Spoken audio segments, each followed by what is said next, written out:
Large leaves can be more than shade. They can be shelter. Learn how to use them to build a protective survival hut. Large leaves can be a lifesaver when it comes to building a quick shelter.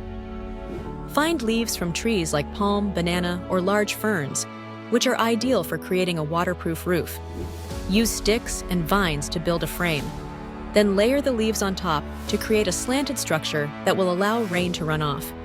Make sure the shelter is low to the ground to retain heat. Leaves are a natural insulator and can keep you dry and protected from the elements in a pinch.